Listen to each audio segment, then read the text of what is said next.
സ്തോത്രം ദൈവം നമ്മൾ ധാരാളമായിട്ട് അനുഗ്രഹിക്കട്ടെ. ഇന്ന് കുടുംബമായിട്ട് സ്തോത്രം മിനിസ്ട്രിക്ക് പോകുന്ന ആൾക്കാരുണ്ട്. കർത്താവിൻ്റെ വേലയ്ക്ക് വേണ്ടി ഒത്തിരി ദൂര സ്ഥലങ്ങളിൽ പോകുന്ന ആൾക്കാരുണ്ട്. പോയിട്ടെന്നല്ല, പോകുന്ന ആൾക്കാരുണ്ട്. പക്ഷെ നിങ്ങളൊന്ന് ചിന്തിച്ച് നോക്ക്. ഒരു ഭാര്യ തൻ്റെ ഭർത്താവിന് നല്ലൊരു ഉറപ്പ് ധൈര്യം ഉണ്ടെങ്കിൽ അത് ഭയങ്കര വിജയം തന്നെയാണ്. ഇപ്പം നമ്മളിപ്പോൾ ഉൽപ്പത്തി 20 അധ്യായം വായിച്ച് നോക്കണം. അതിനകത്ത് സാറയെടുക്കെ അബ്രഹാം പറയുന്നുണ്ട്, ഇന്ന ദേശത്ത് കൂടെയാണ് പോകുന്നത്, നീ എൻ്റെ സഹോദരി എന്ന് പറഞ്ഞാൽ പ്രശ്നങ്ങൾ തീരാനേ ഉള്ളൂ. സാറ പറഞ്ഞു, ഞാൻ എന്തിനാ അങ്ങനെ പറയണം? നിങ്ങളുടെ ഭാര്യയല്ലേ, പിന്നെ നിങ്ങൾ ഇങ്ങനെ സംസാരിക്കുന്നതിൻ്റെ കാര്യം എന്തുവാ? ഞാനങ്ങനെ പറയാനൊന്നുമില്ല, എനിക്ക് അതിനെ കൊണ്ട് സംസാരിക്കാനൊന്നും പറ്റിയൊന്നുമില്ല എന്നവർ പറഞ്ഞില്ല. നമ്മളാണെങ്കിൽ ഇന്ന് നമ്മുടെ കുടുംബത്തിനകത്ത് സ്തോത്രം ഭാര്യയും ഭർത്താവ് ഒരു 10 മിനിറ്റ് സമാധാനത്തോടെ ഇരുന്ന് സംസാരിക്കാൻ പറ്റില്ല. ഒരു 10 മിനിറ്റ് കുടുംബത്തിനകത്ത് ഭാര്യയും ഭർത്താവും സമാധാനത്തോടെ സംസാരിച്ചാൽ അവർക്ക് ശരിക്കും പറഞ്ഞാൽ നല്ലൊരു മെഡൽ കൊടുക്കേണ്ടി വരും. കാരണം അവർ പറയുന്ന ഏറ്റവും വലിയൊരു പദം ഇതാണ്, 25 വർഷം ഞാൻ ഇങ്ങനെ കൂടെ ജീവിച്ച്, ഈ 25 വർഷവും എനിക്കൊരു സ്വാതന്ത്ര്യവുമില്ല, എനിക്കൊരു സ്വസ്ഥതയുമില്ല. പിന്നെ ആകപ്പാടെ കിട്ടിയെന്ന് പറഞ്ഞാൽ 2 മക്കളെ അമ്മയായി മാറി. എന്നാലും മരണകാലം വരെ അഡ്ജസ്റ്റ് ചെയ്ത് പോവാം. ഇങ്ങനെയുള്ള ആൾക്കാരും ഉണ്ട്. പക്ഷെ ഒന്ന് മനസ്സിലാക്കുക, സാറ അവിടെ പറഞ്ഞത്, അബ്രഹാം പറഞ്ഞത് അവരനുസരിച്ചു. അതുകൊണ്ട് എന്ത് സംഭവിച്ചു? ദൈവം അവർക്ക് വേണ്ടി അവിടെയുള്ള രാജാവിനോട് സംസാരിച്ചു. സ്തോത്രം. അപ്പോൾ ഒന്നും മനസ്സിലാക്കുക, ഇപ്പോൾ ഞാനും കല്യാണം കഴിഞ്ഞ് എനിക്കൊരു മകളുണ്ട്. ഇപ്പോൾ ഞങ്ങൾ ഒരുമിച്ചിരിക്കുമ്പോൾ ഞാൻ ശ്രദ്ധിക്കുന്ന ഒരുപാട് കാര്യമുണ്ട്. ഭാര്യ പറയുന്ന ഓരോ വാക്കും ഞാനത് ശ്രദ്ധിക്കും, മോള് പറയുന്ന ഓരോ വാക്കും ഞാനത് ശ്രദ്ധിക്കും. ഇത് എനിക്ക് ഉപദേശമായി മാറുന്നെങ്കിൽ ഞാൻ അതിനെ ഏറ്റെടുക്കും, അല്ലെങ്കിൽ ഞാൻ പറയിച്ചേ സംസാരിക്കില്ല, നിർത്ത്. കാരണം അവിടെ പരിശുദ്ധാത്മാവിൻ്റെ അന്തരീക്ഷം ഉണ്ടെങ്കിൽ മാത്രമേ ഇതിപ്പോൾ ഞാൻ പറയുമ്പോൾ എല്ലാവർക്കും അത് ബോധ്യമാവണമെന്നില്ല. ഈ പരിശുദ്ധാത്മാവ് ഉള്ളവർക്കേ അത് മനസ്സിലാക്കാൻ പറ്റൂ. അല്ലാതെ ചുമ്മാ 2 കൈയടിയും ഒരു പാട്ടും ഒരു എന്താ പറയുന്നത് തലകുത്തി മറിയുന്നവർക്ക് ഇത് മനസ്സിലാവില്ല. ആത്മാവിലിരിക്കുന്നവർക്ക് കറക്റ്റ് മനസ്സിലാവും എവിടെയാണ് നമ്മളുടെ പോരായ്മ. നമ്മൾ യുദ്ധം സ്തോത്രം ചെയ്തിട്ടും ജയിക്കാതിരിക്കുന്നതിൻ്റെ കാരണം എന്താണ്? നമ്മുടെ കുടുംബമാണ്. നമ്മുടെ കുടുംബം നമ്മുടെ കൂടെ ഉണ്ടെങ്കിൽ മാത്രമേ നമുക്ക് ആ സാത്താൻ്റെ യുദ്ധത്തിൽ നിന്ന് ജയിക്കാൻ പറ്റൂ. ഇല്ലെങ്കിൽ തോറ്റുപോകും. നമ്മളൊരു സൈഡിൽ കൂടി യുദ്ധം ചെയ്തുകൊണ്ടിരിക്കും, സാത്താൻ കുടുംബത്തിൽ വേറെ പണി ചെയ്തുകൊണ്ടിരിക്കും. കാരണം നമ്മൾ പ്രാപിച്ചെടുക്കുന്ന അഭിഷേകത്തിൻ്റെ പവർ നമ്മുടെ മക്കൾക്ക്, നമ്മുടെ കുടുംബത്തിനകത്ത് ഭാര്യ, കുഞ്ഞ് എല്ലാവർക്കും അതുണ്ടായിരിക്കണം. എങ്കിലേ ഒരു പെട്ടകം പണിയാൻ പറ്റൂ. ഇപ്പം നോഗയെ വിളിച്ച ദൈവം നോഗയെടുക്ക മാത്രമാണ് പെട്ടകത്തിൻ്റെ കാര്യം സംസാരിച്ചത്. അത് തൻ്റെ കുടുംബത്തെ സംസാരിച്ചപ്പോൾ അവിടെ പ്രവൃത്തി നടക്കുന്നു. ആരും അതിനെതിരായിട്ട് സംസാരിക്കുന്നില്ല. ഒരാണി ഇപ്പുറത്തടി, ഞാൻ അന്നേരമേ പറഞ്ഞില്ലേ ആ തൂണ് അവിടെ നിർത്തണ്ടെന്ന് എന്നുള്ള ഒരു അഭിപ്രായങ്ങളില്ല അതിനകത്ത്. ഒരു വ്യക്തി പരിശുദ്ധാത്മാവ് പ്രാപിച്ച് തൻ്റെ വീട്ടിനകത്ത് പ്രാർത്ഥനയ്ക്ക് ഇരുന്ന് കഴിഞ്ഞാൽ ബാക്കിയുള്ളവരെല്ലാവരും അതിനകത്ത് ആഡിക്റ്റ് ആവണം, അതിനകത്ത് ഇരിക്കണം. ഒരു മനസ്സോടെ ഇരുന്നാലേ നടക്കൂ. 2 പേർക്കും 2 മൈൻഡ് ഇരുന്നാൽ നടക്കത്തില്ല. ഞാൻ പറഞ്ഞതിൻ്റെ കാരണം, ഈ ഒരുമിച്ച് കുടുംബമായി മിനിസ്ട്രി ചെയ്യുന്നവരുടെ ഇടയിൽ പോലും സാത്താൻ പല തന്ത്രങ്ങളും, അതായത് ഇപ്പം നേരത്തെ പറഞ്ഞതുപോലെ അബ്രഹാം പറഞ്ഞു, ശരി സാറ പറയുന്നത് ഞാനത് പറയുന്നില്ല എന്ന് പറഞ്ഞു, പിന്നെ അബ്രഹാമിനെ അവിടെ കാണാൻ പറ്റത്തില്ല. അതങ്ങനത്തെ ദേശം. ഉൽപ്പത്തി 20 അധ്യായം വായിച്ചു നോക്കണം. പക്ഷെ അബ്രഹാം പറഞ്ഞത് സാർ അനുസരിച്ചു. അവിടെയാണ് നമ്മൾ ശ്രദ്ധിക്കേണ്ടത്. ഇന്ന് നമ്മളുടെ കുടുംബത്തിലൊരു സ്തോത്രം കല്യാണം കഴിഞ്ഞ ഒരു ഭാര്യ കയറി വരുമ്പോൾ ആ വ്യക്തിയാണ് ആ ഭവനത്തിനകത്ത് സ്തോത്രം വെളിച്ചമായി മാറേണ്ടത്. ആ വ്യക്തി ബ്ലാക്കായ ആ വീടേ ബ്ലാക്കായി പോകും. ആ വ്യക്തി ഹൃദയത്തിനകത്ത് ഒരുപാട് ദുർചിന്തകളും പ്രശ്നങ്ങളുമായിട്ട് വന്നു കഴിഞ്ഞാൽ ഉള്ള കാലം വരെയും അതവിടെ തന്നെ തങ്ങി നിൽക്കും. പിന്നെ അവർക്ക് പറയുന്ന വാക്കുകളൊക്കെ എല്ലാം സാത്താനും കൂടെ ചേർന്നുള്ള വാക്കും അവിശ്വാസങ്ങളും കോപത്തിൻ്റെ വാക്കുകളാണ്. ഇപ്പോൾ രാവിലെ അടുക്കളയിൽ കയറുമ്പോൾ ഒരു പാത്രം കഴുകാണ്ട് കിടന്നു കഴിഞ്ഞാൽ ആ പാത്രത്തെ തല്ലിപ്പൊട്ടിക്കും.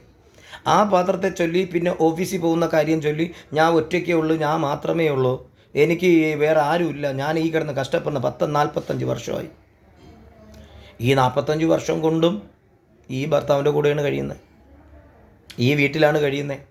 ഞായറാഴ്ച പള്ളിയിലും പോവും, ആരാധനയ്ക്കും പോവും, ഉപവസിക്കാനും പോവും. എന്നിട്ട് പറയുന്നത് എന്താണ് പാസ്റ്റർമാരോട്? എന്തോ പറയാം പാസ്റ്ററെ, അങ്ങനെ അങ്ങ് പോകണം, സ്നാനപ്പെട്ട് ഒരു സമാധാനവും ഇല്ല.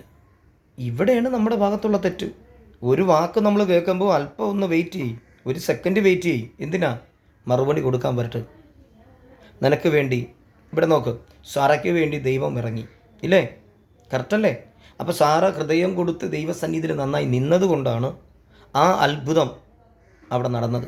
ആ രാജാവ് പറയുന്നുണ്ട്, ഇവൾ സഹോദരി എന്നാണ് പറഞ്ഞേ, അതുകൊണ്ടാണ് ഞാൻ അവളെ എങ്ങ് എടുത്തേ. പക്ഷെ ദൈവം പറഞ്ഞു, നോ, അവൾക്കൊരു ഭർത്താവുണ്ട്, അവളൊരു ഭാര്യയാണ്. കണ്ട? അപ്പോൾ അവൾ ദൈവകൃപയാൽ സാറ ഭയങ്കരമായിട്ട് ദൈവത്തെ വിശ്വസിച്ച് സംസാരിച്ചു എന്നാണ് പറയാൻ. അങ്ങനെയാണെങ്കിൽ നിൻ്റെ കുടുംബത്തിനകത്ത് നീ ഒരു ഭാര്യയാണെങ്കിൽ, നീ ഒരു ഭർത്താവാണെങ്കിൽ, സ്തോത്രം, ഇനി മനസ്സിലാക്കുക, ഒരുമനപ്പെട്ട് നിൽക്കാൻ പഠിക്കേ. ഇപ്പം ഞങ്ങളുടെയൊക്കെ കുടുംബത്തിലും പ്രശ്നങ്ങളുണ്ടല്ലോ. പക്ഷേ ബൈബിൾ എടുത്ത് വചനം വായിച്ചു പ്രാർത്ഥിച്ചു കൊണ്ടിരിക്കുമ്പോഴാണ് അതിൻ്റെ ശരിക്കുള്ള മർമ്മം മനസ്സിലാക്കി ഞങ്ങളുടെ കുടുംബത്തിൽ ആ വിടുതൽ വന്നതിന് ശേഷമാണ് നിങ്ങളോട് സംസാരിക്കണം.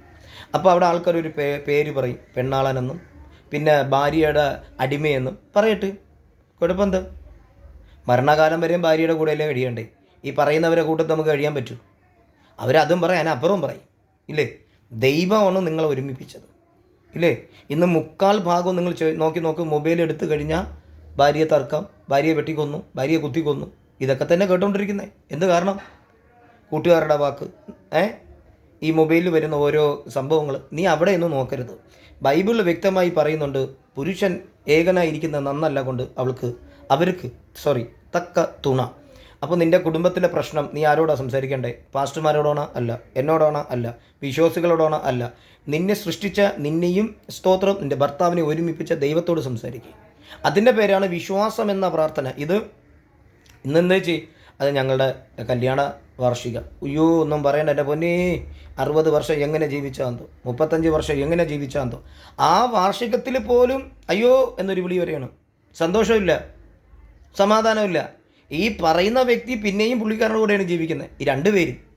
പക്ഷേ ഇവിടെ നിങ്ങൾ ചിന്തിക്കുക, അബ്രഹാമിനെ വിളിച്ച ദൈവം, സാറായെ വിളിച്ച ദൈവം, സാറയുടെ മനസ്സിനകത്ത് മക്കളില്ലാത്ത ഏറ്റവും വലിയൊരു എരിവ് അവരുടെ ഹൃദയത്തിലുണ്ട്. അതുകൊണ്ടാണ് ദൈവം അബ്രഹാമിനോട് സംസാരിച്ചപ്പോൾ എനിക്ക് സന്തതിയില്ല. വയസ്സ് ചെന്നപ്പോഴാണ് സാറയുടെ ദൂത് പറയുന്നത്. സാറ അത് ചിരിച്ചു. അതിൻ്റെ കാരണം എന്തുവാ? മനസ്സിനകത്ത് ഓരോ കാര്യങ്ങൾ തള്ളിക്കേറി വന്നു. മക്കളില്ല, ഞാൻ ഇത്ര വർഷമായി, ഞാൻ സ്നേഹിക്കും പോലെ എന്നെ എൻ്റെ ഭർത്താവ് സ്നേഹിക്കുന്നില്ല, ഞാൻ വന്നു കയറി വീട്ടുകാർ എന്നെ വല്ലാത്ത സ്തോത്രം എന്താ പറയുന്നത്, സ്ത്രീധനത്തിന് വേണ്ടി അങ്ങോട്ടും ഇങ്ങോട്ടും പ്രശ്നം, ഒരു സന്തോഷമില്ല. പള്ളി പോണമെന്നേ ഉള്ളൂ. എൻ്റെ പൊന്നേ, എനിക്കറിയാം എൻ്റെ അമ്മായിനെ, എനിക്കറിയാം എൻ്റെ ഭർത്താവിനെ, എനിക്കറിയാം എൻ്റെ ബന്ധുക്കളെ. ഇതൊക്കെ പള്ളിയിൽ പോകണമെന്നുള്ള അഭിനയം മാത്രമേ ഉള്ളൂ. ദൈവം ഇതൊക്കെ കാണുന്നുണ്ട് ഇല്ലേ? ഇങ്ങനെ പറഞ്ഞ് നമ്മളുടെ ഉള്ളിനകത്ത് കിടക്കുന്ന പരിശുദ്ധാത്മാവിനെ നമ്മളാണ് നശിപ്പിക്കുന്നത്. സാത്താന് വഴിയൊരുക്കി കൊടുക്കരുത്. നിങ്ങളുടെ കുടുംബം 2026 അത്ഭുതം കാണും. സന്തോഷത്താൽ ജീവിക്കുമെന്ന് നീ തീരുമാനിച്ച് നീ മുട്ടുമടക്കിയ സാത്താനോടേ പറ്റൂ. അല്ലാതെ അവരെ കുറ്റം, ഇവരെ കുറ്റം, മറ്റവരെ കുറ്റം, മറിച്ചവരെ കുറ്റം നീ റിവേൻഡ് അടിച്ചുകൊണ്ടിരുന്ന നീ 2026 ജയിക്കാൻ പോകുന്നില്ല. സീരിയസ് ആയിട്ട് പറഞ്ഞാൽ ജയിക്കാൻ പോകുന്നില്ല. മക്കളും അതുപോലെ തന്നെ. മക്കളും 24 മണിക്കൂറും ഫോണിൽ തോണ്ടിക്കൊണ്ടിരിക്കും, യൂട്യൂബിൽ തോണ്ടിക്കൊണ്ടിരിക്കും. കാരണം അവർ കാണുന്നത് വീട്ടിൽ സമാധാനം ഇല്ലായ്മയുള്ള സെറ്റപ്പാണ്. ചർച്ചിൽ പോകുമ്പോൾ മാത്രം അന്യഭാഷയും പ്രാർത്ഥനയും സമാധാനവും ഭയങ്കര വചനധ്യാനവും. എന്തിന്? ദൈവം നിന്നെ നോക്കിക്കൊണ്ടിരിക്കുന്നുണ്ട്. സ്തോത്രം, മനസ്സിലാക്കുക. ആമേൻ. നമ്മളുടെ ഹൃദയത്തിനകത്തിരിക്കുന്നത് ദൈവത്തിന് നന്നായിട്ട് അറിയാം. നീ പറഞ്ഞു വന്നത് എന്തുകൊണ്ടാണ് കുടുംബത്തിനകത്ത് പ്രശ്നം, കലകം? നമ്മൾ അത് ഇരുന്ന് കണ്ടുപിടിച്ച് പ്രാർത്ഥിച്ചാൽ വൻ വിജയം നിനക്ക് കിട്ടും. സ്തോത്രം. ഇത് നമുക്ക് കുടുംബത്തിൽ എന്തെങ്കിലും പ്രശ്നം ഉണ്ടെങ്കിൽ നമ്മൾ ഉടനെ യൂട്യൂബ് എടുത്ത് കൂട്ടുകാരെ വിളിക്കും. യൂട്യൂബില്ലെങ്കിൽ സ്തോത്രം വാട്സപ്പ്, അതല്ലെങ്കിൽ ഫേസ്ബുക്ക്. എന്തൊക്കെ ബുക്കുകളാണ് ദൈവത്തിന് തന്നെ അറിയാം. ഒന്ന് ചിന്തിക്കുക. ഫേസ്ബുക്കോ വാട്സപ്പോ അല്ല നിൻ്റെ കുടുംബത്തെ നിയന്ത്രിക്കേണ്ടത്, നസ്രയനായ യേശു. സ്തോത്രം. ദൈവം നിങ്ങളെ ധാരാളമായിട്ട് അനുഗ്രഹിച്ചിട്ട് വളരെ ശ്രദ്ധിക്കുക. 2026 വലിയൊരു കൊയ്ത്തുണ്ട്. ആ കൊയ്ത്തിന് നമ്മളെ കുടുംബത്തെ വചനത്താൽ ഒരുക്ക്. ദൈവം ധാരാളമായിട്ട് അനുഗ്രഹിക്കട്ടെ. സ്തോത്രം.